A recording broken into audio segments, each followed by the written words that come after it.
มาสงค่ามาสงค่ามาสงค่ามาสงค่าต่อค่ะมาสงค่าผมเป็นพี่น้องผู้ทำเงินกุกกุกคนค่ะมาสงค่าเมื่อในวันที่11เดือน2/18วันเสาร์ก็เมื่อในตันมาพวกเต็มตันก็เมื่อในตันเป็นข้าวยามตันเขา1 ชั่วโมงข้าวยาม1 ชั่วโมงเขาก็ตัน11 โมงครึ่งต่อถึง12 โมงครึ่งข้าวตัวตันมือข้าวตัวตันก็ข้าวเน็ตมาลัดต่อพ่อแม่พี่น้องเขาจำหนังไรหับปากกันไว้มีหลายก็อันถามมาไว้นั่นข้าเลยหับปากว่าข้าว่าปกรรมปขาตันเมื่อไรก็ไรก็ข้ามีข้าวยามตันข้าได้ออกมาลัดปัญหาอันพี่น้องอันถามมานั่นก็เปิดว่าข้าเลยสู่เจ้าไว้สู่เจ้าว่าได้ออกมาลัดปันเมื่อไรเขาเปิดถอมหมดเลยลุงชาติมาลัดต่อเขาเมื่อไรเขาเปิดถอมหมดเลยลุงชาว่าพอลุงชาติตันเมื่อไรข้าวยามตันมีเมื่อไรตันเมื่อไรตันยำเลยตันขิงเลยเตะเน็ตออกมาลัดต่อพอไม่พี่น้องเขา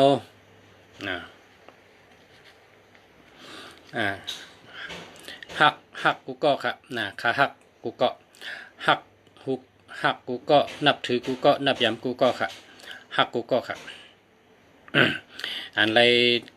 สืบสายมาว่าออกมาด้วยปันนี้แน่ไปตันเมื่อไหร่ตันเมื่อเดี๋ยวเนี่ยตันเนี่ยเมื่อโทรมานั่นขาจำตันเมื่อสืบสายมันเมื่อเดี๋ยวในขาตันกำในจู่เจ้าอันใครถามนั่นแต้มมาละอันใครถามนั่นแต้มมาละ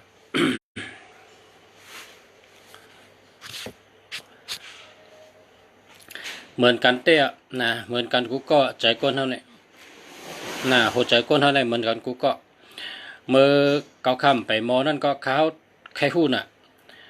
ตีป๋องในไข่หุ้นน่าเจอในวนว่าพอเปิดตัวเปิดได้ตัวเป็นคาลีห่อเป็นคาเข้มพันก็คาได้ปันเนี่ยว่าจะไหนนั่งเป็นกาจูตัวเนี่ยกจูตัวเนี่ยพอชูเจ้าตัวเป็นคาเข้มคาได้ปันชูเจ้าพันว่าจะเนี่ยอันพันนี่ก็เหงนั่นเนาะเหงก็ปันเนี่ยว่าวางเป็นเมื่อวันนั้นกะเมื่อไปหู้ตีป๋องนั่นแค่หู้ปอกอะไรมาในไข่หุ้นเมื่อไปหู้ในไข่หุ้นปอหู้ตีป๋องยาวเนี่ยปองแรงปองป่องแจงแรงเจอเนี่ยป่องว่าจังไหนป่องว่าจังไหนเนี่ยนั่นก็อันคำเจอนั่นก็หายกะก็กะ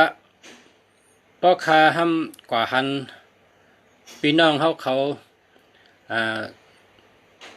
ตึกเจออันติ่มดีมันอยู่ตึกใจอันโวยมันตึกใจอันติ่มดีมันนั่นเพราะข้ากะหันอันนั้นก็ข้าช้ำทุกข้าใจข้าทุกข้าใจข้าช้ำแค่ให้สู่เจ้าแปดเทอันติ่มดีนั่นแค่สู่เจ้าแหลกหาอันดีมาเจอเลิกอันดีมาเจอ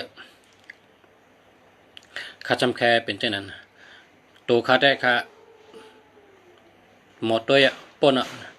เกิดการพี่น้องตั้งน้ำอันไปหู้อันไปไรตุ้ยอันไปหู้นั่นตึกคำใจไว้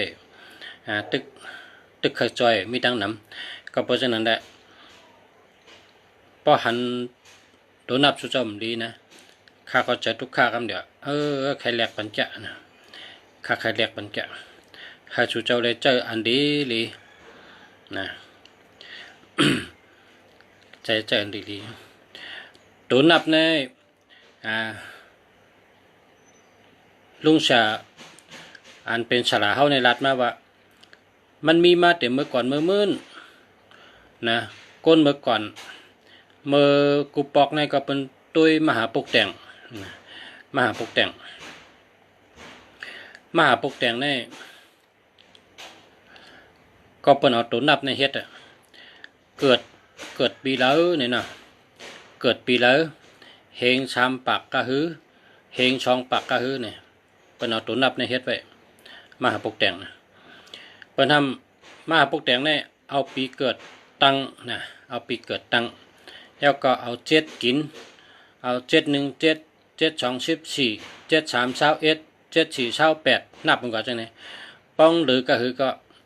เอาตัวเหลือนั้นขึ้นมาห่อนี่เปิ้นว่าในมหาปกแต่งนี่cứตัว1cứตัว2cứตัว3cứตัว4cứตัว5cứตัว6cứตัว7cứตัวนั้นตัวไหนนี่เปิ้นขึ้นเอาตัวนับนั้นมาตั้งเฮียก็ขึ้นห่อบันก้นว่าหลูไรกล้าขายหังกินหลูไรเลี้ยงอีหยังอ่อนตั้งหรือได้เหตุการณ์เจ้าการคูณ5หรือเหตุการณ์ชนการหน้า5หรือเหตุการณ์กล้าการขาย5แต่ปนาจูเนี่ยเป็นทำเฮ็ดไว้ในมหาปกแต่งอันนั้นเป็นเอาตัวนับเฮ็ดไว้กันได้มาด้วยทางเกี่ยวอ่อนเกี่ยวลงในการเกี่ยวอ่อนก็เป็นเอาตัวนับเฮ็ดไว้เหมือนกันนะเกี่ยวลงก็ตัวนับเฮ็ดเกี่ยวอ่อนก็ตัวนับเฮ็ดลายนับเกี่ยวอ่อนซ้ำนะเป็นนับว่าตานั่งหน่วยนะวันอาทิตย์นะวันอาทิตย์อยู่เจิงห้องวันออกวันจันทร์อยู่ตั้งออกวันอังคารอยู่เจิงจานวันออกวันพุธอยู่ตั้งจานวันเสาร์อยู่เจิงจานวันตกวันพัดอยู่ตั้งตกวันลาหูอยู่เจิงห้องวันตกวันศุกร์อยู่ตั้งห้องซื่อๆเนี่ยเป็นห้องเกี่ยวเละเกี่ยวอ่อน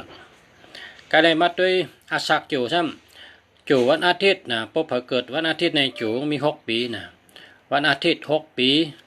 วันจันทร์15วันอังคาร8 ปีวันพุธ17วันเสาร์10 ปีวันพัด19วันลาหู12วันศุกร์21นะเป็นนับจังไหนได้เป็นจู่อ่อนนะจู่อ่อนจู่เละนับผมก่อนนะจู่ดี5จู่ห้ำดี5เนี่ยเป็นนับจังไหนแนวจังหวะตัวนับในมันมีมาแต่เมื่อก่อนอ่ะสลัดกูปอกเจมือมื่นชื้นก่อนเจมือสางก่อผ้าลากก่อเมืองมือมื่นชื้นก่อนเป็นพอเฮ็ดมาไว้อ่ะเจมือพอเฮาเตลัดง่ายๆก็ว่าเจมือพระเป็นเจ้าไปเปาะตัวนับในเป็นปัจจัยกันเอานะเป็นปัจจัยกันนะก็เปิดจังนั้นในตัวนับในเป็นเอาตัวนับให้เฮ็ดมาปีต่างกาลาเนี่ยสืบตามล่ามาอาเจนอาซักไม่สืบไม่ก้นสืบก้นสืบตามล่ามาจังนั้นน่ะกำในเฮามาด้วยทางทัดนี่เนาะเฮามาด้วยทัดคนกูปอกมักมันว่าวันอาทิตย์ตัวหนึ่งในถัดไผ่นะวันอาทิตย์ถัดไผ่วันจันทร์ถัดหลินวันอังคารถัดลมวันพุธถัดน้ำวันเสาร์ถัดไผ่วันพัดถัดหลินวันราหูนะถัดน้ำวันศุกร์ถัดน้ำนะอันนี้เป็นห้องถัดนะเป็นห้องถัดปอตัว8จำเป็นถัดคำนะปอตัว8นี่เป็นถัดคำนะ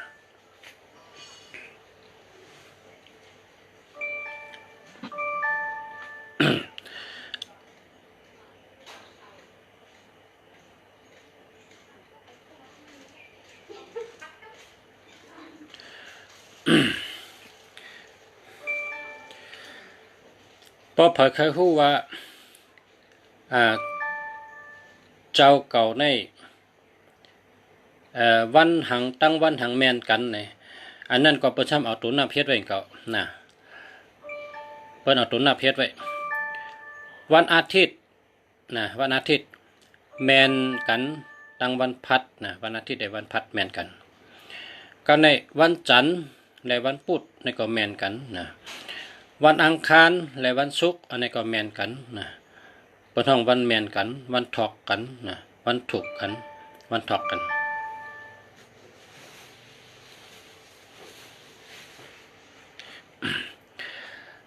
วันอาทิตย์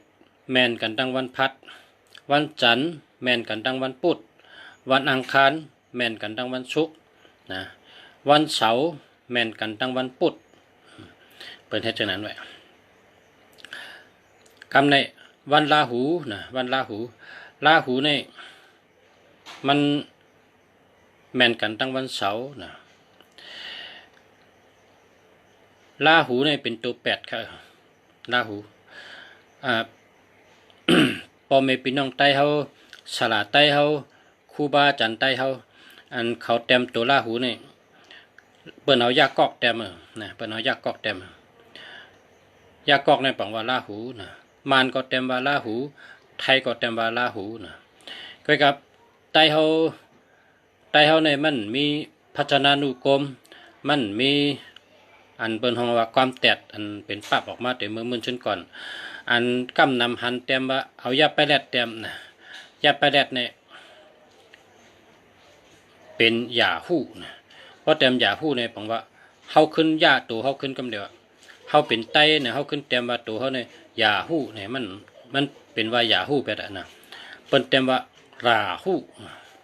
พอกำไตก็เป็นว่าคระฮัดละวายาฮันตีกอมตันดูไว้นั่นน่ะเปิ้นเอาคระนั่นเต็มลาหูเนี่ยเต็มให้แม่นๆอย่าไปเต็มยาวายุงนะเพราะยาวายุงกับเต็มในเป็นยาฮู้เนี่ยทำได้ดีๆยาฮู้มันฮู้เฮมันอย่าไปฮู้นั่นอีหังก็อย่าไปฮู้ไปให้เมียวนั่นน่ะประมาณอย่าฮู้จังว่าเต็มเด็กในใกล้ๆหันเต็มพิษน่ะนะอย่าไปเต็มพิษละเปิ้นกูปอกเต็มแมนเฮาตัวเดียวอาจจะเต็มพิษก็แหละนะก้อยกาพอเฮาตึกเต็มพิษก็เฮาขึ้นเต็มให้แมนขึ้นพอเฮาติดเต็มเด็กในฮัลโหลเป้บ่หาละอย่าไปเต็มยาวายุงน่ะเพราะว่าเอายาวายุงยาฮู้แน่ๆมันเป็นฮู้ไปแถวโลเป็นระยาหันนั่นน่ะระยาหันตีกอมตันดูไว้เอาตัวนั้นเต็มเพราะเป็นอันหลัดกรรมโลลิกมันก็เป็นยาไปแลดนะยาไปแลดเนี่ยอย่าไปเอาเพราะว่าเป็นยาฮู้เราเอายากอกเต็มยากอกเนี่ยเป็นราฮู้ออกเสียงยากอกนะระยาหันนั่นน่ะเนาะเฮากะโหลบนเมขึ้นติดตัวเฮากำเดียวบนว่าอีหังก็อย่ามันอยู่ที่ตัวเฮาเนี่ยนะ กำในตัวนับในแมนกันแต่เมื่อมื้อชิ้นก่อนเฮาตัว1ตัว5นะแมนกันนะ1ก็วันอาทิตย์5ก็วันพัดนั่นน่ะเนาะตัว2เป็นวันจันทร์นะตัว4เป็นวันพุธนะ2 4 4 2นะแมนกันนะตัว3เป็นวันอังคารตัว6เป็นวันศุกร์นะ3 6 6 3นะแม่นกันตัว7เป็นวันเสาร์ตัว4เป็นวันพุธนะวันเสาร์และวันพุธวันแม่นกันวันถอกกันนะกำในวันเสาร์และวันราหูนะตัว7และตัว8อันนี้ก็วันถอกกันวันแม่นกันวันหักกันก็เพราะฉะนั้นแหละเปิ้นเฮ็ดไว้แต่เมื่อมื้อชื่นก่อนนะเฮาค่ะพอเฮาปานตัวเดียวในเฮามาเจอจากหลัดนะเขามาเจอจากหลัดพอเขามาเจอนำปัดพงเนี่ยเขาก็รู้นับว่าตัวเหลือตัวเหลือแม่นกันนะตัวเหลือตั้งตัวเหลือแม่นกันพอเขาเอา1ตั้ง5ใส่ไว้ในหมายพงเขาก็ปังว่าเป็นวันถอกนะมีกูมี1กูพอมี1กูก็ดีนะวะนะมี1กูพอมี2กู3กูแค่นเดียแต่ว่ามันหายากนะพอไรกูก็ดีนะ15ในปังว่าอ่องแมงนะอ่องแมงคำในห้าม24เนี่ยก็ปังว่าวันจันทร์ตั้งวันพุธอันนี้ก็ตั้งหักหลีเงินดีอันนี้ก็อ่องแมงพอวันอังคารวันศุกร์36นี่ก็3663นะอันดัดมาในปินได้ก็5115ก็ปินได้2442ก็ปินได้3663ก็ปินได้นะเพราะฉะนั้นมีไว้ในหมายพงเขาในนำบัตรพงเขานะเขามีกูในก็ปังว่าหลีเตะๆนะคำแนม7887นะ7887เพราะมีกูก็ปังว่าหลีเตะๆนะเพราะว่าเป็นอันก้าวเงาฉลาเขาครูบาอาจารย์เขาเจ้าเขาฉลาเขาเฮ็ดมาแต่เมื่อมื้อชิ้นก่อนเขาทำไปเกิดเป็นเพราะเจอกันหน่อยนะมันปนมาเป็นเพราะเอาไปคัดติ่งไตเก่งตุงว่าได้ ปนมาเป็น6 ปากปีอะวะนะ6 ปากปีไปอะมีตีจ้องเจ้าเสียเขาปรับมืออันเตงนะอันเตเนี่ยไปขัดติงอันปนมา6 ปากปีเนี่ยนะมีปรับมือมีตีจ้องเจ้าเสียเขาเนี่ยเพราะว่าเผอมีเงินเพราะเผอใครป้อปืนเพเนี่ยก็มาย้อนข้างใดอ่ะมีปรับค่ะอายุ6 ปากปีอะครับไปขัดติงใต้อันนี้ก็ไปขัดติงใต้เนี่ยมันกับแมนตันติกท่าอันของมันกูปอกนั่นนะของมันกูปอกกับแมนกันเถอะทั้งมันกูปอกอันมันออกเฮ็ดมาตันติกท่าตัวเดียวได้มันแมนกันเนาะค่ะเพราะว่ามันเฮ็ดมาเป็นตันติกท่ามาเดียวเนี่ยเขาก็เอาของยักษ์ไข่มานะเขาก็เอาของยักษ์ไข่มาเมื่อปันปกชกในวินั่นน่ะเพิ่นว่าไปกระติ่งในเพราะเจอตันติกท่ากูปอกในแมนกันตั้งใจปกชกในวินทำว่าป้อนนั้นอย่าให้แมนตั้งใจเอาของยักษ์ไข่มายักษ์ไข่เนี่ยมันมีตีป๋องว่าหลีนะกำมันเนี่ยกำมันว่าปกชกในวินหลาดว่าย่าและย่าไข่และไข่เนี่ยเอาของยักษ์ไข่มาเขาเจอของยักษ์ไข่มาต่อถึงตัวเดียวตันติกท่าเมืองมาในมี2 เมลครับอันชึกเขาเจอนั้นเมลหนึ่งเป็นตันติกท่าของยักษ์ไข่เขาอันตีปุ่งหน้าเขาเจอนั่นปุ่งหน้าจันชุงเนอหลงบองจึงมันเจอนั่นจำเป็นตันติกท่าของมันกุปอกตันติกท่าของมันเต้ๆนั่นแมนกันตั้งของไต้ค่ะนะตันติกท่าของไต้อันปนมา6 ปากปีซ้ำอันก้นเอาหายให้ก็เอาปั๊บเอาเก่าเอามองเอาหายนำหนาวขึ้นไว้ปั๊บเร็วมีตีจ้องเจ้าเสียเขาก็เจ้าเสียก็ว่าอะไรเพราะเผอใครสืบปืนเพเนี่ยมันก็อาชักมันก็6 ปากปีไปตันติกท่าไต้อันนี้นะมันบอกว่าไต้อันเมื่อปนมา6 ปากปีเนี่ยเขาก็เจอตันติกท่าเนี่ยดักไว้จังนั้นข้าก็หันข้าก็เลยยิบด้วยนะนั่นเจ้าเสียก็ปั่นด้วยเพราะว่ามีคนมีเงินเสียได้ใครสืบป้อปืนเพเนี่ยนะ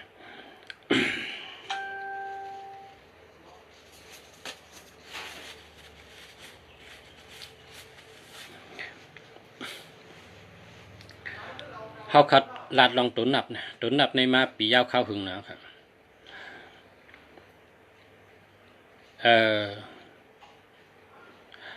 กำคาติตอบปันนะที่มีคนถามมาข้าอ่านด้วยนะกำคาติตอบปันคาติเต็มเป็นติ๊กได้ตอบปันตั้งหลังนะ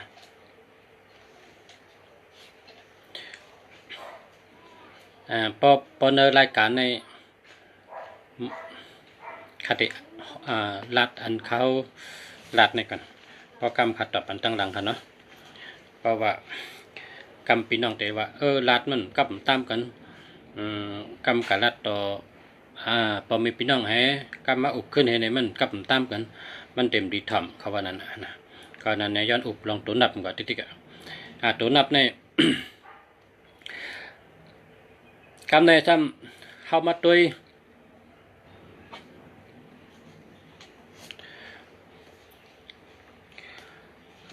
ตัวนับกูตัวเนี่ยป๊อตัวเร็วเนี่ยมันก็รีกูตัวค่ะว่าตัวเร็วเนี่ยตัวหนึ่งเนี่ยปองว่าตาวันตัวหนึ่งเนี่ยปองว่าปอตัวหนึ่งเนี่ยปองว่าผู้อ่อนโหผู้นำนะเป็นที่1นั่นน่ะเนาะพอเขากว่าเฮ็ดสังก็เขาใครเป็นที่1เขาใครที่1นะเป็นที่1แล้วก็ที่1เนี่ยเป็นปอในก็ได้นะเป็นปอเป็นผู้นำเป็นตาวันเป็นผู้ใหญ่ก้นหลงเนาะเป็นถัดไพ่ตัว2เป็นถัดน้ำตัว2เป็นเหลินนะเหลินแล้วก็ตัว2เป็นเมของโกนเขาเนี่ยโกนเขาในมีเมกูก็เมเขาใน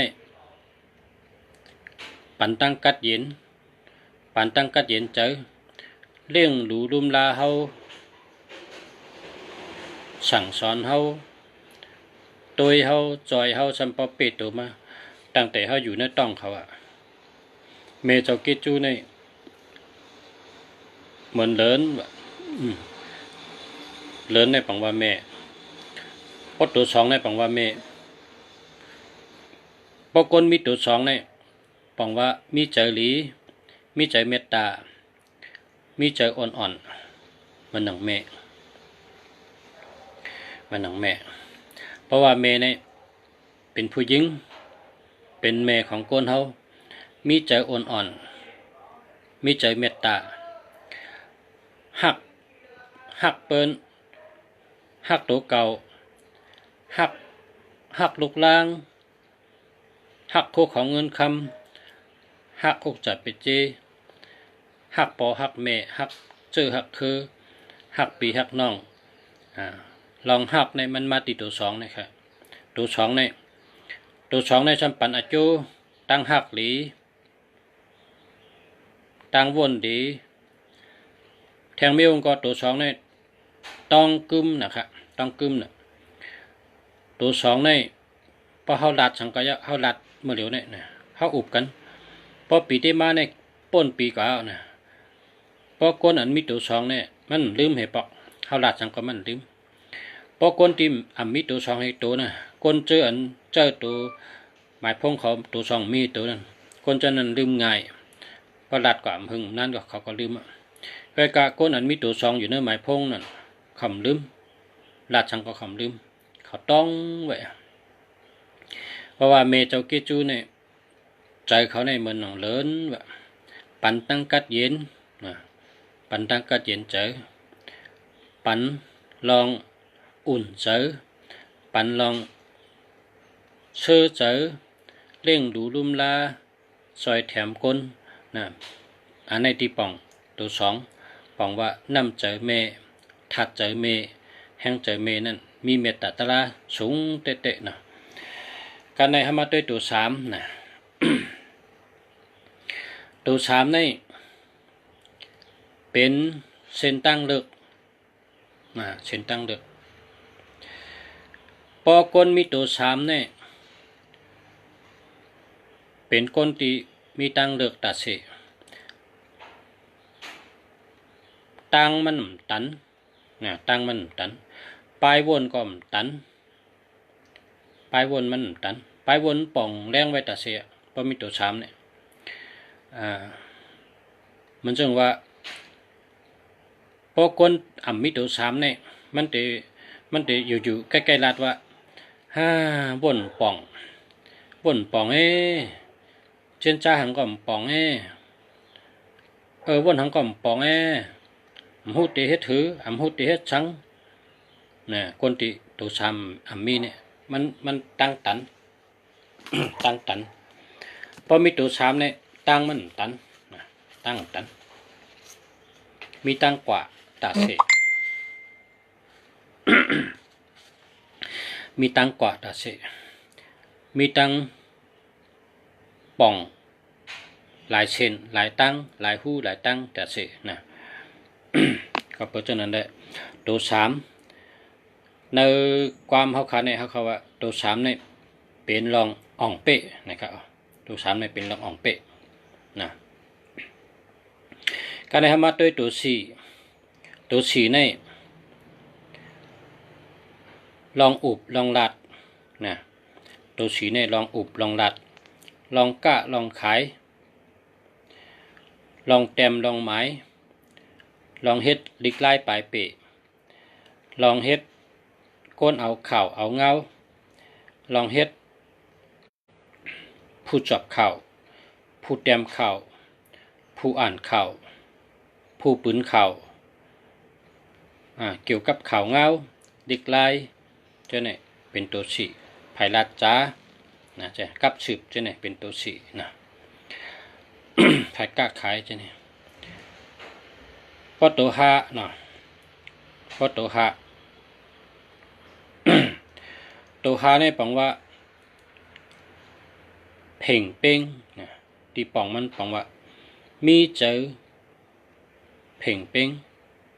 มีเจอตะลาเพ่งเป้งเคยเป้กินเปิ้น อำเคอ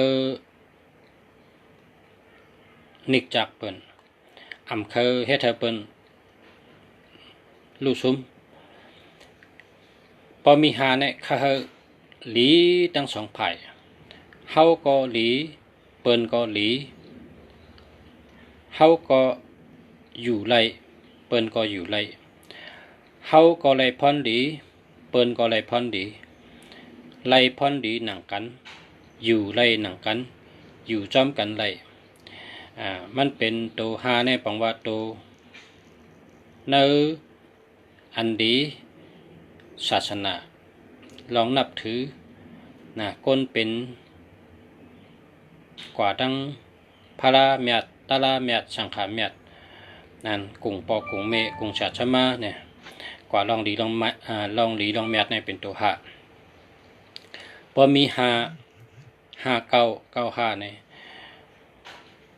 ไล่เข้าไว้มนเจ้าหลังมนเจ้าหลงมนเจ้าอันพุ่งเยอะกามเยอะปารามีเยอะวาตอเยอะมนเจ้าจื้อเสียงหลังจื้อนั่นใกล้ๆเลยเข้าจำเลยอยู่จำใกล้ๆเลยฮับอวาตะข้อสั่งสอนลองเจ้าเมียดมนเจ้าหลงมนเจ้ามีศีลมีธรรมมีจื้อเสียงหลังลองดีดังเสียงนั่นเป็นตัวหะเนาะการในทำมาด้วยตัวหกเนาะตัวหกในปังว่าลองมนเชอนะลองมนเชอลองหมักมีนะลองมนเชอลองหมักมีลองไห่ติ่งเล็ดติ่งไห่กองไห่มองลองกาลองจอกลองแหวนลองกินลองย่ำอาราสาหวานหอมเปี่ยวซื้อหมักมีใกล้อุบใกล้เปียกใกล้โขจะไหนเป็นตัวหกค่ะแล้วก็มีแห้งถัดเจอตัดเตเข้าเหตุการณ์ในปลายมอนกุตินะในปลายมอนอันเมื่อนังย่ายกงเกานั่นพอมันเกี่ยวกับปลายมอนตั้งหู้พิงเงพิงทุงจะแนกตัวเย็นเย่เจอเย็นเย่ชอบเย็นเย่อันกูลองนั่นลองปกป้องปลายเย็นเย่สืบสานพิงเงพิงทุงกูมิวนั่นตัวหกนะครับป้าเจอวัชนาป้านั่นนะกำมันเป็นห้องวัชนาป้าป้าเจอนะกำไตว่าป้าเจอเกี่ยวไปตั้งนั่นนะเกี่ยวไปตั้งไปมอนนั่นนะกำในมาด้วยตัวเจ็ดนะตัวเจ็ดเนี่ยบอกว่าลองไก่นะลองไก่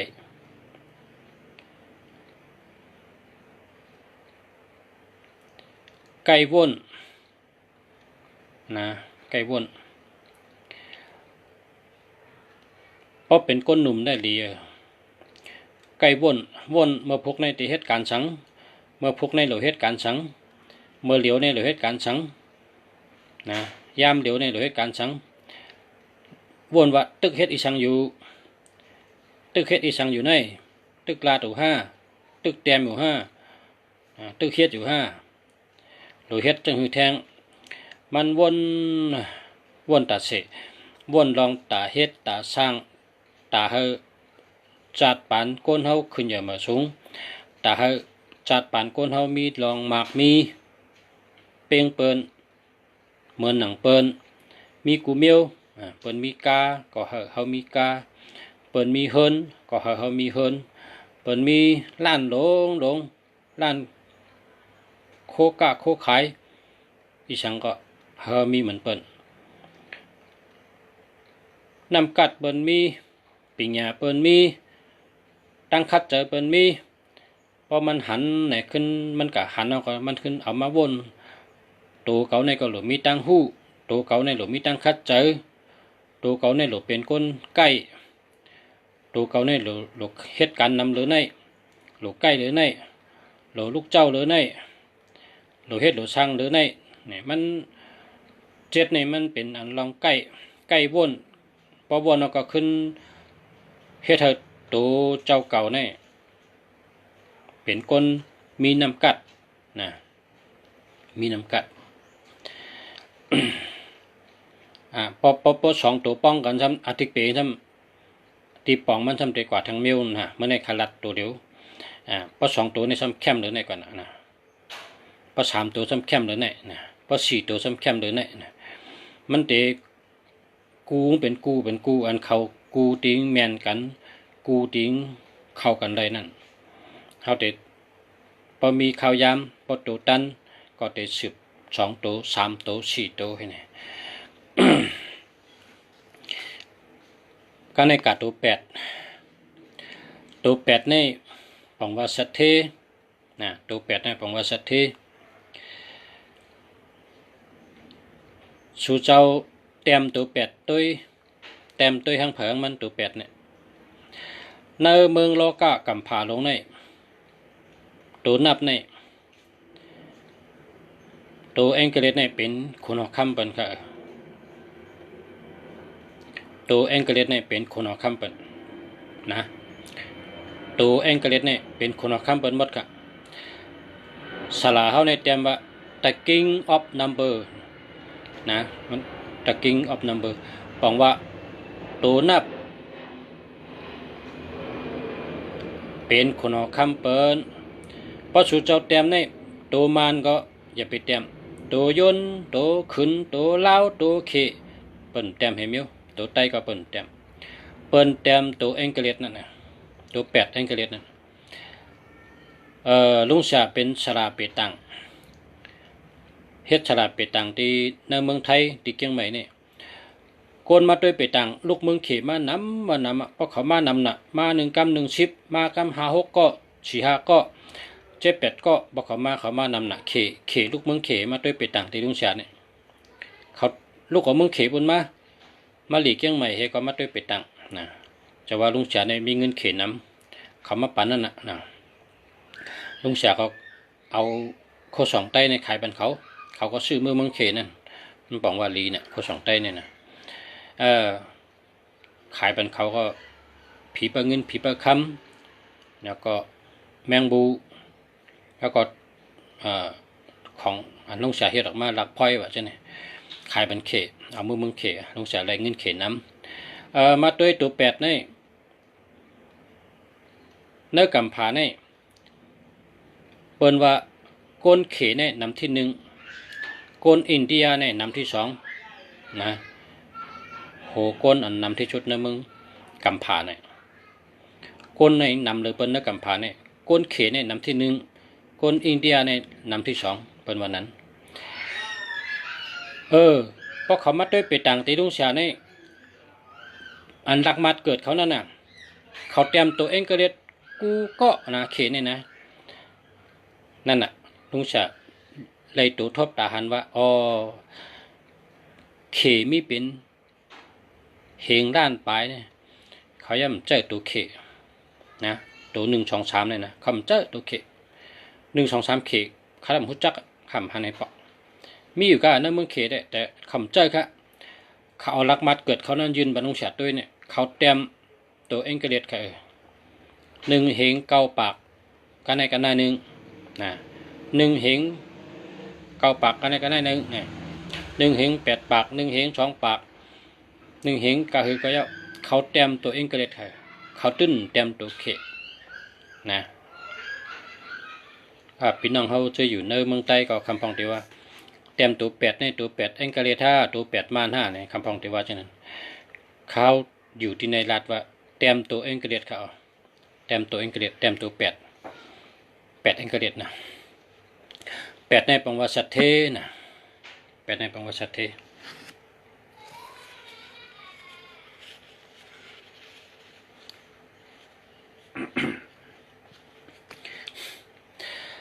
8ในแห่งในสัตเทเนี่ยพอมาด้วยทัดใจตัว8เนี่ยบอกว่าเป็นทัดใจอันหัดหัน แรดเชลนะถ้าเจอตัวแปดเนี่ยเป็นหัดหันแรดเชลอากามเยอะเป็นก้นอากามเยอะเฮ็ดสังก็เฮ็ดเยอะอากามเยอะนะอากามเพราะอากามเล็กเนี่ยมันเป็นชัดเทเลยต้องเป็นก้นอากามเยอะนะตัวแปดเนี่ยอากามเยอะนะกำในมัดด้วยผางหางมันนะผางหางมันตัวแปดเนี่ยมันเหมือนหนังจอกเงินนั่นค่ะมันหนังจอกเงินก้นกูปอกก้นเมื่อก่อนเนี่ยเพราะเอาเงินเอาคำปันลูกหลานเนี่ยเพิ่นเอาแผ่นจอกเอาจอกยืนปันที่นั่นเนี่ยสุดด้วยเลยตัวแปดเนี่ยมันจอกเงินก็เพราะฉะนั้นได้เขเขาก็ว่าตัวแปดนี่สัตเทนะเฮาค่ะลุงเสียเมืองดีก็ว่าตัวแปดในสัตเทสละเฮาอันสอนเฮาก็มันก็ว่าตัวแปดในสัตเทนะตัวแปดในสัตเทปอตัวแปดในให้มีกูก็นะเพราะว่าในนำปัดพงสูมีตัวแปดก็เพราะสูเจ้านะสูเจ้ากูก็พี่น้องอาเมียพี่น้องตั้งนำตั้งหลายกูก็ผู้ถมยินกูก็ในนำปัดพงสูเจ้าเพราะมันมีตัวแปดก็เป็นช้างก้อยกะเพราะสูเจ้า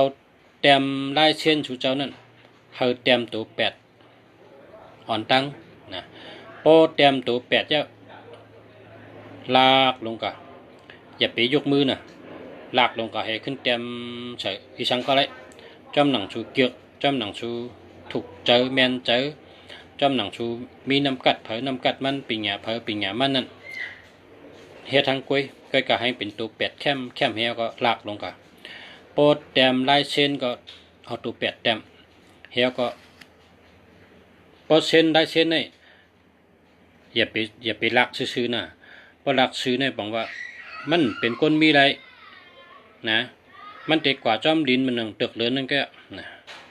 มันแต่เลือนหนุ่มกว่าจอมดินมันตึกเลือนแกพอเขาหลักซื่อพอเขาแต้มลายเส้นเนี่ยเขาเตะลากเอาขึ้นกับให้ไหนนะลากขึ้นกับให้ไหน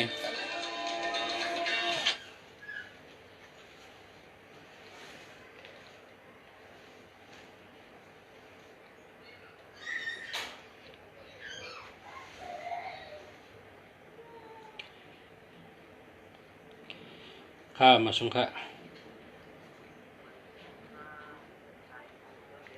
เอาข้าเหตุการณ์หนูข้า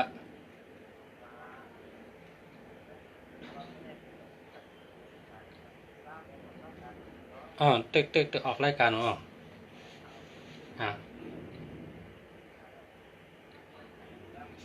เอาค่ะประจังจมองนะเอาค่ะ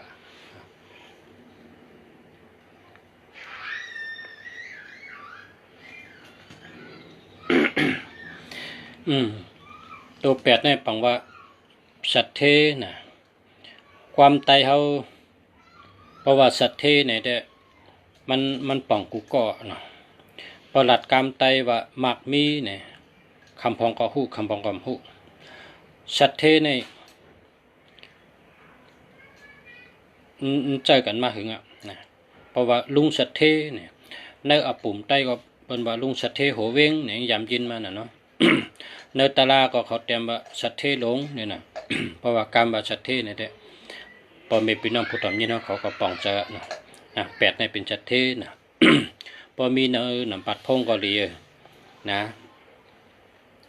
08ในให้เตะกันเดียว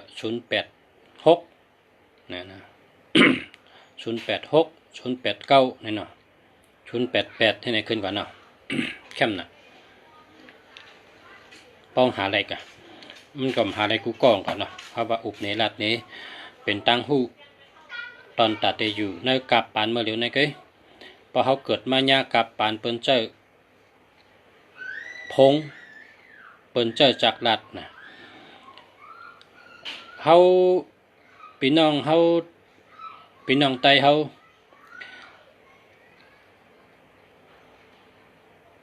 โลคัดเจอหาตั้งหู้โลคัดเจอหาปิญญาโลเมตังยามนะเมตังยามเมื่อกูปอกเนี่ยเขาใกล้เลยว่าพอขิงเหตุการณ์ก็เหตุการณ์ป้อมเหตุการณ์ก็อาบน้ำมาก่อนนอนเนาะ เพราะจังนั้นเนี่ยเขาเต็มตั้งหูเต็มเป้งเปิ้นอ่ะตั้งหูเขาเป้งเปิ้นเลยอ่ะมันกว่าไว้น่ะตัวเดียวเนี่ยมันกว่าไว้น่ะตั้งหูเนี่ยอำโลกาช้อนที่ห้องเห็นอำโลกาช้อนที่เหลือค่ะนั่งเหโดยในพงสุเจ้านั่นน่ะไหลกูเมียวเพราะสุเจ้าใครหมอเฮ็ดผักหวานเนี่ยก็เต็มเขาก็ไล่เฮ็ดผักหวานไล่เฮ็ดหมักเขือไล่เฮ็ดโถนเนาไล่เฮ็ดน้ำพริกไล่เฮ็ดผักกาดแยงไล่หุงเนื้อหมูไล่หุงปลาไล่หุงกุ้งเนี่ยเป็นมีกูเมียวน่ะเต็มเขาก็เนื้อเต็มเป็นดิกไทยน่ะเต็มเป็นดิกไทยเขาก็เนื้อ Google ก็ได้เข้าก็เนื้อ YouTube ก็ได้น่ะ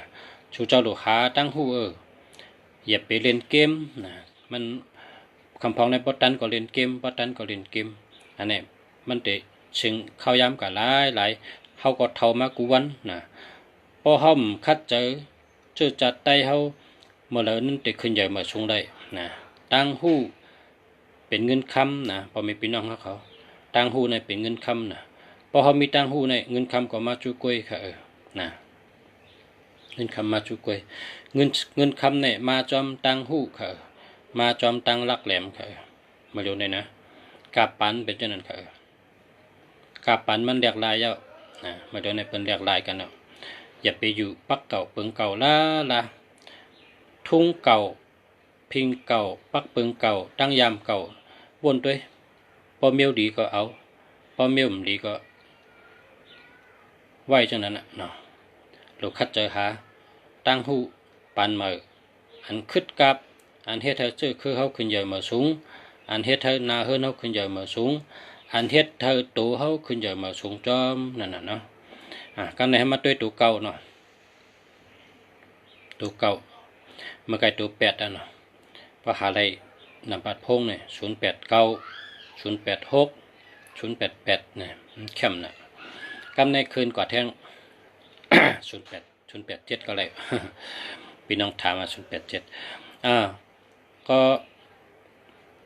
ประกาศ09เนี่ยก็เก่าในปังว่าไว้ค่ะเก่าในปังว่าไว้อีหังก็ไว้กูมีค่ะเก่าเนี่ยนะไว้หรือแทง3ปุ่นไว้หรือแทง3ปุ่นเก่าในป้องไก่อยู่จ้ำหนึ่งในก็ ตัวหนึ่งในปังว่าสายแรงนะเพราะว่าเก่าไก่อยู่จ้ำหนึ่งในก็สายแรงนั้นแต่มีมาแทง3ปุ่นแรงหรือเก่า3ปุ่นนั่นขนาดเนาะแต่ว่าเก่าในปังว่าลีหรือเก่า3ปุ่นแห้งหรือเก่า3ปุ่นไว้หรือเก่า3ปุ่นนะครับว่าเก่าเนี่ย ผมมีเก่าก็ไว้เนาะผมมีเก่าก็ไว้ค่ะเพราะตัวหนึ่งก็จับใส่ตัวเก่าว่าไหนได้แห้งตัวหนึ่งนั่นน่ะตัวตอนมาแทง3ปุ่นนะมันเหมือนหื้อเนี่ยเหมือนชูเจ้ามีเงินไว้ปากหนึ่งนะมีเงินปากหนึ่งพอเอาเก่ามาล่อไว้หรือมาแทง3 ปากตั้ง3 ปากให้ตั้งปากป้องกันเลย4 ปากเนี่ยเป็นเจ้านั้นไว้อาจูตัวเก่าในนักศึกปืนมันนักศึกปืนอันเป็นมาเนี่ยมันเป็นหางของเจ้าลาหูค่ะหางของเจ้าลาหูตัว8เนี่ยเป็นโตมันเป็นโหมันตัวเก่าเนี่ยเป็นหางมันเมื่อปันพระอลองเนี่ยน้ำจิ้มแสงเนี่ยป้าเผยอะไรกินเนี่ยอยู่ในมันตายปอกมันเท่าไอ้ปอกเนี่ยคุณสิกาจำเปิดน้ำจิ้มแสงไว้นะเจ้าลาหูจำก็ลักกินแค่เจ้าลาหูก็ลักกินเพราะเจ้าลาหูเลยกินได้ป้องเลยกินอิ่มกินเตรียมได้เนื้อเมืองอะไรเมืองนักกาวะเมืองกลวะเมืองผีวะเมืองขุนชิกจ้าวะใจเตเป้หมดเจ้าลาหูเตเป้หมดกำในห้ามมือพ้องเจ้าลาหูตึกลักกินน้ำจิ้มแสงนั้นมันได้กินเจ้าลาหูนั่นได้กินน้ำจิ้มแสงมันตึกกินวะกำในตาวันเนี่ยนะตาวันเนี่ยเป็นว่าตัวหนึ่งนั่นน่ะเนาะชำรัดคนชิกยาวะนี่เจ้าลาหูมาลักกินน้ำจิ้มแสงกำในเจ้าลาหูเนี่ยช่ำตัวใหญ่น่ะเพราะว่าเจ้าคนชิกยาตีกว่าจู้เนี่ยก็ตัวมันต่างกัน คนชิกาในมันตัวใหญ่แต่เจ้าราหูในตัวใหญ่นะเพราะเป็นก้นกองตัวใหญ่ตัวลงใหญ่ๆสูงๆนะเจ้าคนชิกาทำเป็นหมอกก้นตึกหางดีนะครับตัวมันต่างกันเจ้าคนชิกาเอาควันคนชิกาเนี่ยปรุงใส่เจ้าราหูกำเดียวเพราะเอาควันปรุงใส่ไปไหนก็หอกควันคนชิกานั้นปัดใส่ไปไหนก็ตัวเจ้าราหูเนี่ยขัดเป็นช่องปอดกว่าขัดเป็นช่องปอดกว่าตินเจ้าราหูหางเจ้าราหูเนี่ยกว่าหมดนะปุ๊ดเป็นช่องปอดก็ให้กับเป็นตัวเก่านั่นก็เป็นตัวเก่ากำในแฮมเจ้าราหูในซ้ำกองเป็นอลองนะเป็นอลองมันก็ขึ้นออกมาทางเหมืองก็กว่าเป็ดก็ปุ๊ดกับกองออกมาเหมืองขึ้นออกมาเหมือนกูเมียวอ่ะขึ้นกูเมียวก็เจ้าราหูจังบินขึ้นเมืองกับที่เมืองเจ้านะเมืองเจ้าราหูเนี่ยพอเอาเนื้อปืนเป็นอากาศ3 กองเนื้อปืนพลาวะได้เจ้าราหูเนี่ยมันก็อยู่ทำตีทั้งกล้วยอ่ะอยู่ทำจันทั้งกล้วยเป็นว่าความไตเนี่ยว่า31 โค้งนั่นจ้า31 โค้งเป็นจันเนี่ยมี31 จันน่ะเมืองอะไรเมืองนักกาเมืองกลเมืองผีเมืองสางเมืองขึ้นเมื่อกันจันตาวติงชาตุกศิตาขึ้นกับเมื่อกันพุ่นเนาะกับปัจจุบันเนี่ยเป็นจันเจ้าราหูในอยู่ทั้งจันทั้งกวยมันเจ้าราหูก็วินขึ้นเมื่อกับที่เมือง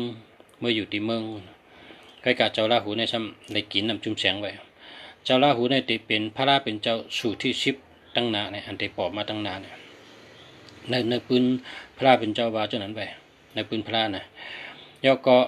นำจุ่มแสงในซ้ำเฮลงใส่วาเยอะวายาวะนะเฮลงใส่วาเยอะวายาชัดมาเมียวก็เลยกินนะเหมือนหื้อเนี่ยมันหนังนักกาเนี่ยนักกาจะมาเลตีวายาเนี่ยกินงูเนี่ยนะงูเนี่ยมาเลกินน้ำเฮน้ำจุ่มแสงเฮใส่เนยวายาวะวายเยอะวายาวยฆ่าเจ้านั่นเพิ่งมาเลจำวายาเนี่ยวายเยอะวายฆ่าเนี่ยจำบาดดินเป็นช่องชิกเป็ดแต่ว่างูในป้อฉุกหันงูในลิ้นงูในเป็นช่องชิกไว้นั่นน่ะลิ้นงูเป็นช่องชิกก็งูนั้นลีน้ำจุ่มแสงอันที่เจ้าราหูเขากินเหวเขาย่อยลงมาน่ะมาตกใส่วายเยอะวายาวายฆ่าว่านั่นน่ะงูสำกับลีกินเอาลิ้นเป็นช่องชิกเป็ดนะอันนี้อาปุ่มลองเปิ้นเฮ็ดไว้ตัวนับนี่กะเปิ้นดัดขึ้นตัวนับนะตัวเก่านี่เป็นหางพระราหูตัว8นี่เป็นตัวพระราหูกำเดียวนะเป็นโหงกำเดียวแต่ว่า8ในสัตเทนะเพราะว่าเมื่อเจ้าราหูในซ้ำใต้กองซ้ำเป็นนักกาใต้กองเป็นนักกาจะซ้ำเป็นตัว7นั่นนะเพราะว่าตัว7ตั้งตัว8จับกันเพราะไหนก้นนั้นเนี่ยเป็นสัตเทวันนั้นนะ7ตั้ง8จับกันเป็นสัตเทเพราะว่า7นั่นเป็นนักกา8นั่นเป็นเจ้าราหูนะพอสู้กัน3ตัวซ้ำเจ้าราหูนั่นซ้ำตัวเก่ามาจับเพราะไหนก็ปังว่า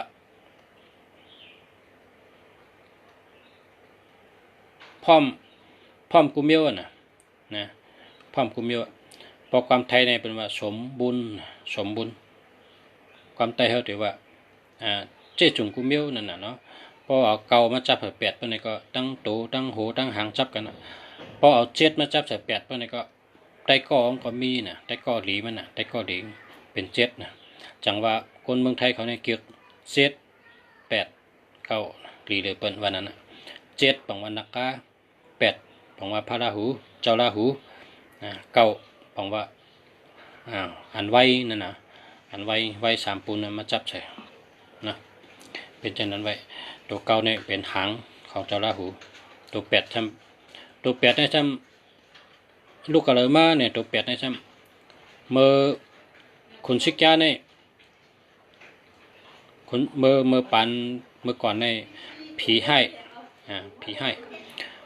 น่ะเจ้ายาฮันกับจังกับกำตะลาก็กับยะกับเก้าให้เนี่ยคุณชิกยาเนี่ยทำเฮ็ดให้ผีจะเนี่ยอย่าไปยะแพ้เป็นเจ้านะก็ตึกกันดังผีก็ในอันเป็นโห นาดงผีนั่น12ก่อคนจุกยาเอาควานผ่ามันให้เขาตายมันหมด13ก่อ12ก่อพอตายเนี่ยครับเปิ้นเอาลูกก็โหผี12โหนั่นมาตำพองเฮียก็ขึ้นมาปั่นเป็นทางเจ้าลาหูเนี่ยว่าในสึกปืนผีให้12โหผีให้12โหนั่นมาตำพองให้ขึ้นปั่นเป็นเจ้าลาหูไว้ฮะตัวเก่าในหางเจ้าลาหูตัวเป็ดเนี่ยเป็นผีให้12โหคนชิแกมาตำพองให้ก็ขึ้นปั่นเป็นเจ้าลาหูไว้นะตัวเจ็ดจำเป็นนักกานะตัวเจ็ดจำเป็นนักกาตัวแปดตัวเจ็ดตัวแปดนะคำในเกิดแทงตัวสี่นะที่ป่องตัวสี่ตัวหนึ่งในป่องตาวันตัวสองในป่องเลือนตัวสามในป่องว่ามีตั้งออกตาสีตัวสี่จำป่องว่าเสาเฮอตัวสี่ในป่องว่าเสาเฮ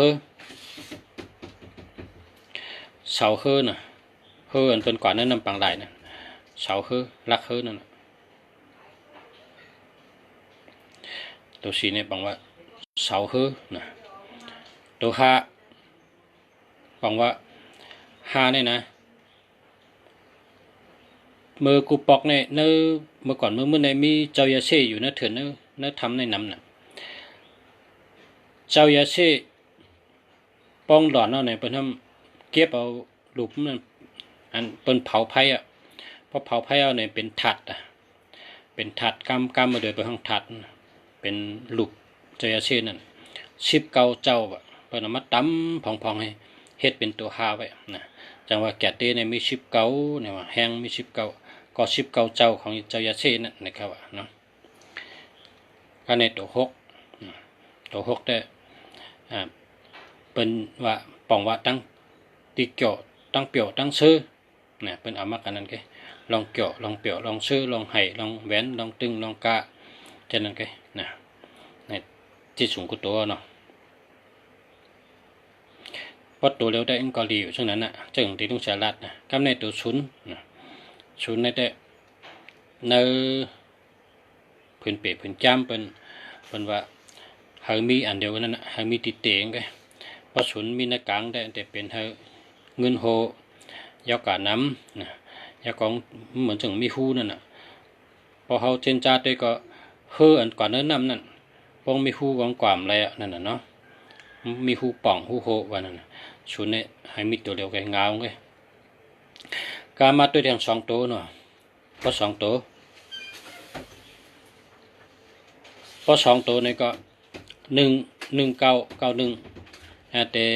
เฮ็ดให้ชื่อเสียงหลีชื่อเสียงหลังคนรู้จักง่ายนะเฮ็ดสังก็มีคนจ่อยแถมไว้มีคนรู้จักไว้นะ19เพราะเป็น29ในซ้ำลองแต้มหางแต้มหางเมียวเนี่ยนะแต้มหมอกแต้มเหมอแต้มหางคุณผีคุณสังแต้มหางกูเมียวในก็แคมลองเย็บโคนะพอเป็นก้นเย็บโคในก็ห้อยมือแคมพอเป็นก้นหุงข้าวหุงพักในก็เฮ็ดข้าวดีพักหวานเฮ็ดข้าวดีพักหวานในก็แคมยาก็พอเป็นก้นก้าในก็ก้นอันมี2เก่าในหมอลัดหมอจ๋าหมออุบหมอกับสืบเปิ้นลองพังห้างเย็นเงี้ยโตเย็นเงี้ยเจอเย็นเงี้ยชอบเย็นเงี้ยอันว่าก็หมอลัดหมอจ๋าหมอกับสืบเปิ้นโตเย็นเงี้ยอันว่าก็เปิ้นตัวก็ทำดีหักนะดีหักตัวเย็นเงี้ยเจอเย็นเงี้ยอันว่ามีลองอันหนาเปิ้นมีลองอันหนาเปิ้นคนเฒ่าคนแก่คนอายุเยอะคนหลงฉะนั้นอันชั้นสูงโดยตัวเก่าและกลมหมอนับถือหมอเจ้าอค่ะเจียมเช่นนั้นกว่าเป็นว่า2เก่า2เก่านี่ทำดีนะปุ่นตะมียิ่งนะ2เก่านี่มียิ่งกูก็เขาโลกูก็มียิ่งในห่างลีหรือ หางดีหรือเก่า3ปุ่นนะพอมี2เก่านะเพราะว่าตั้งหางดีมันมีไว้ปุ่นหนึ่งพอเอา2เก่ามาไว้ในหมายพงเนี่ยพอเปิ่นหลอมตัวเนี่ยความหางดีนั่นตั้งหางดีนางยิงก่อนนั้นโตตอนขึ้นมาทาง3ปุ่นนะก็เพราะฉะนั้นเนี่ยในเมืองไทยเนี่ยนางสามีนางสามีอ่านเปิ่นเปี้ยยุกศิลป์นั่นนะนางอันในห้างในพังให้อยู่ในพอเมืองเฮาพอนางสามีมังสาเนี่ยนะเนาะนางสามีมังสาพอลองเปี้ยจัดลองเฮ็ดจัดร้านลองวิดีโอยุกศิลป์มินตามีนั่นน่ะเนาะฉะนั้นน่ะเพิ่นเอา2เก่าเสือไว้มันพอเปิ้นหันในห่างดีเลยเก่า3ปุ่นพอเป็นนางยิงอยู่จอมเฮินจอมเยลองกล้าลองขายลองอยู่ลองเช่าในก็รีเจอนางยิงได้หลบมีกูก็เพราะว่าพอคนเนเฮินในก็ผับมาหันก็ลูกเป้าสูในหลีฮักแกเนาะลูกยิงสูในหลีฮักแกเนาะนางยิงก็ในหลีฮักแกเนาะเนี่ยเปิ้นก็ได้จังนั้นกูก็กูคน2เก่านั่นน่ะมันปองว่าห่างดีหรือเก่า3ปุ่นหลีฮักหรือเก่า3ปุ่นแคมต้นหรือเก่า3ปุ่นนั่นน่ะ2เก่าเนี่ยเนาะเพราะเป็น2เก่า2เก่าเก่า2อะไรเหมือนกันพอเฮามาด้วยตัว3ตั้งเก่านี่ซัมบะพอผามีน่ะก้นอันมี3เก่านี่ถัดเจอแห้งเจอปลายบนปลายบนลองบนอันมันบนไว้ลองอันมันขึงปองเฮ็ดช่างอยู่กูเมียวนั่นโกนก่อนนี่มันมีตังยังอันบุญตาอ่องเป๊ะเนื้อเจอมันเนี่ยยังอันมันกึมบุญตาไลลองอ่องเป๊ะกูติกูเมียวกูลองเฮาไลลองอ่องเป๊ะกูติกูเมียวกูลองกูไล่กูไปเฮาไลลองอ่องเป๊ะมือเนื้อเจอเฮาวนว่าตื่นเตไลลองอ่องเป๊ะตื่นเฮ็ดเฮิงเป๊ะตื่นเฮ็ดให้มันไหลกำลืนมาก็ไหลเตะก็เป๊ะเตะกูตีกูเมียวกูลองกูไปก็เพราะฉะนั้นแหละเมื่อไกลเขาลัดว่า3เนี่ยมีเส้นตั้งออกตาเสเพราะพอมี3เนี่ยตั้งมันตันมันมีหลายตั้งกว่าหลายติ๊กตั้งตันมันมีว่าเป็น3พอมาปองใส่เก่าไปไหนก็เส้นตั้งตาติกว่าตั้งเลยก็หลีกว่าตั้งเลยก็ไรนั่นจ้ำโตตอนมาทาง3ปุ่นโตตอนมาทาง3ปุ่นก็เพราะฉะนั้นคนที่มีคนก็อันมี3เก่าอยู่ในนำปัดพงนั่นอยู่ในหมายจากลัดนั่นคนก็ไหนมีตังยังอันตังมุงมองตังเฮ็ดช่างตื่นไหลลองอ่องเป๊ะเพราะเป็นคนตอบสามีป้อยนี่ก็มันก็ตื่นอ่องนั่นน่ะเนาะก็ตื่นอ่องขึ้นเถอะก็เพื่อลองเข่งลองเข่งเฮ็ดปล่อยหนูไพ่5ลองเข่งชกเป็นห้องปัดลายกัน5จังได๋เนาะตีมวยเนี่ยห้องปัดลายเนาะต้องจะคำไต้ว่าชกมวยกันตีมวยกันจ้ะเป็นห้องว่าจามลายกันเนี่ยจามลายกันลองปังเข่งกูเมียวนั่นเดี๋ยวไล่ลองอ่องเป๊ะมันตื่นได้ลองอ่องเป๊ะไล่อ่องเป๊ะห้างค่ะพอมี3เก่า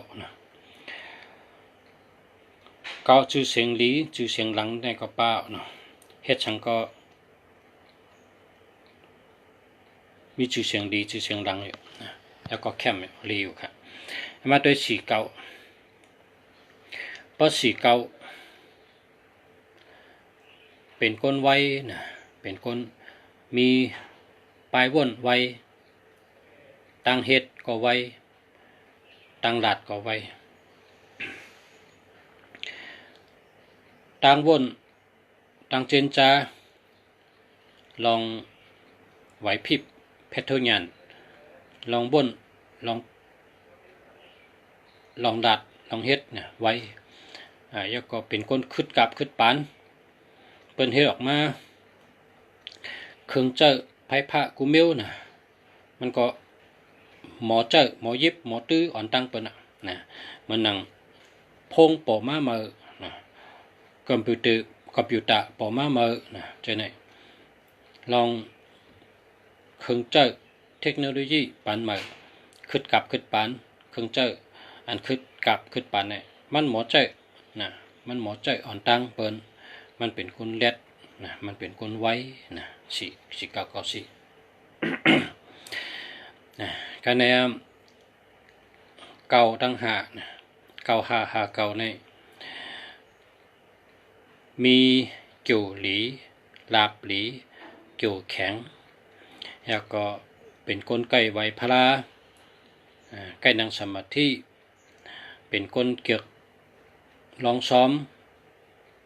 เฮ็ดตังหลีนั่งสมาธิเข้าจ้องเข้าหามนเจ้าเข้าหาเจ้าชาอันมีปารามีเยอะชื่อเสียงเยอะวาดต่อเยอะพุ่งตะโคเยอะเจ้าชาลงเขาจะเนี่ยเขามีตื้อตังไหลเขาจำไหลลัดต่อ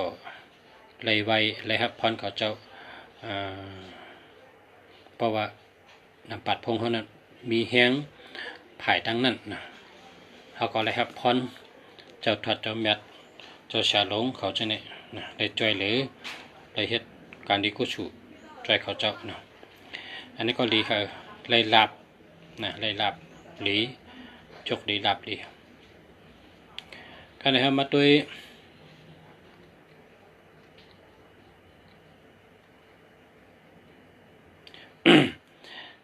หาเก่าก็หกเก่าเนาะหกเก่าใน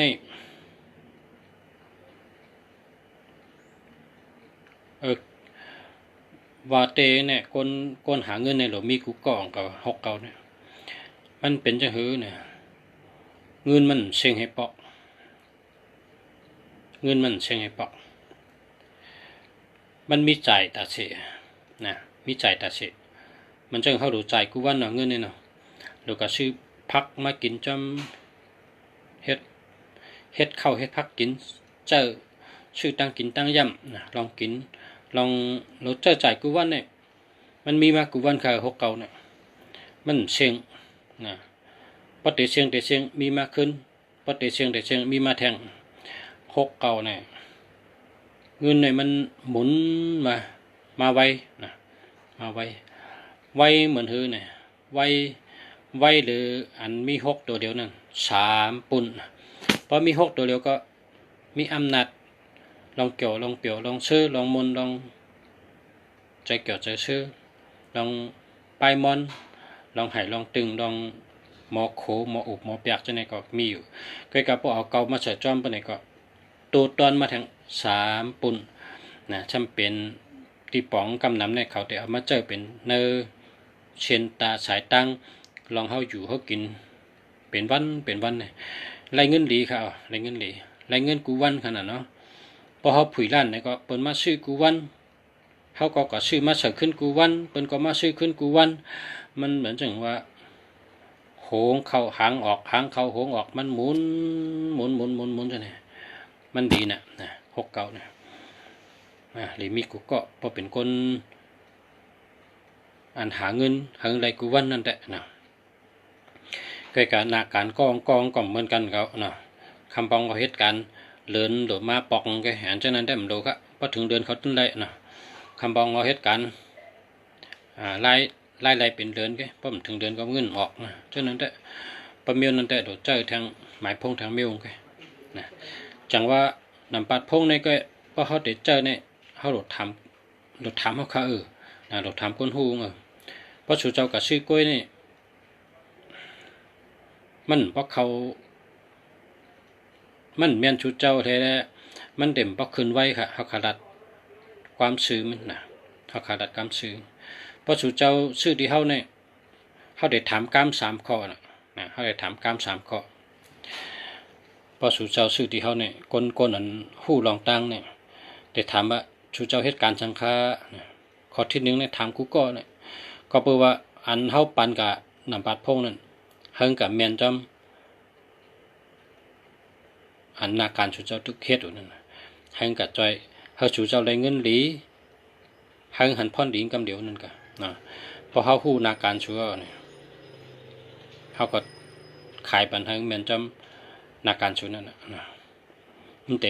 หันจูงไว้นะแหล่งเงินไว้แล้วก็ติดทำทั้งว่ามือกูปอกในหมายพงหังหมายพงสูเจ้าเก่านั่นอันยามใจมาหึงหมายพงหังเขาถามจำข้อที่2ข้อที่1เขาติดถามลองนาการข้อที่2เขาถามมองหมายพงสูอันยามใจมากระปนจะหังเพราะว่าอันไหนอันที่ทั่วลุงเสียเนี่ยใจมาหึงเนี่ยเขาก็ตุยแหงอันของตัวเก่านั้นให้ปากขึ้นในตัวใหม่ขึ้นจนนั้นหันจูงไว้ห้ามถามข้อที่3เขาก็ถามว่าเกิดวันหังก็มันหนังว่าเกิดวันติดเกิดวันจันทร์เกิดวันอังคารเกิดวันพุธเกิดวันพัดเกิดวันศุกร์เกิดวันเสาร์อันนี้มีแต่ฉลาดเนี่ยที่ฮู้เพราะมันใจฉลาดนี่ฮู้ก็ฮู้มันก็จังเอากับใจแมนตีมันก็ก็เพราะฉะนั้นได้บางก็กับซื้อกล้วยพอซื้อมาถามลุงเสียว่าจ้องเลียลุงเสียลุงเสียก็ดัดว่าลีออลีออมันก็ลีอยู่เต้ค่ะลีเต้กามไตเขาเนี่ยมันมีอยู่หลีแล้วก็แมนแล้วก็เฮิงมี3 ข้อลีออในปังว่ามันเป็นของดีว่ะลีออเนี่ยอันข้อที่ว่าแมนอันว่านั่นเฮิงแมนจำนาการเจ้าเก่าอันตึกเฮ็ดตึกสร้างเอานั่นนะอันมันก็ใครเป็นชัดเทมันก็ใครเมมันก็ใครมีจุตั้งวนในก็มันก็เหมือนกันดอกมันก็ใครมีปัญญาให้เนี่ยจะตั้งใครก็เหมือนกันเขาขัดด้วยนาการแล้วก็ด้วยอันชูย้ำใจมาแล้วก็ทำวันเกิดชูเจ้าเครื่องอันวางได้เพราะมันแมนตั้ง3 อันนั้นมันหนังไก่เครื่องนำบัดพงอันเก่าแล้วก็ลูกวันนำบัดพงอันเก่าแล้วก็ลูกวันแล้วก็นาการจนนั้น3 ข้อเนี่ย